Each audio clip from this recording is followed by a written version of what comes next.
Magandang hapon mga ka-happy hour. Narito ang mga balita para sa MBC TV Network News Update, 5 PM edition. Sa Metro Manila ngayon, mabigat na trapiko sa Elliptical Road, asahan bukas ng umaga. Asahan ang pagbagal ng daloy ng mga sasakyan sa kahabaan ng Elliptical Road sa Quezon City bukas ng umaga, unang araw ng Hunyo. Ito ay dahil sa isasagawang Run for Hope 2024 Organ Donation Awareness Run, na pangungunahan ng Human Organ Preservation Effort ng National Kidney and Transplant Institute.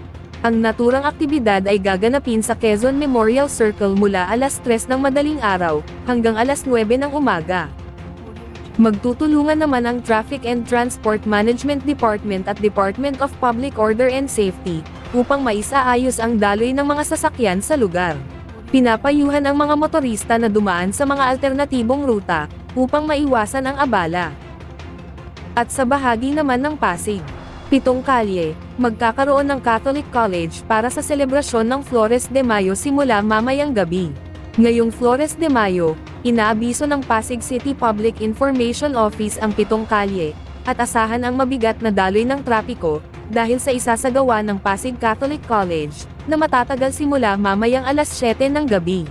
Kabilang ang Plaza Rizal, Dr. Sixto Antonio Avenue, A. Mabini Street, P. Burgos Street, Lopez Haina Street, Dr. Garcia Street, at R. Hobson Street. Ating alamin ang mga latest update mamayang alas 5:30 ng hapon, sa programang Metro Manila Ngayon, Afternoon Edition. At yan ang mga balita para sa MBC TV Network News Update, 5 PM edition. Samahan ninyo kami bukas, mula alas 9 ng umaga, hanggang alas 5 ng hapon.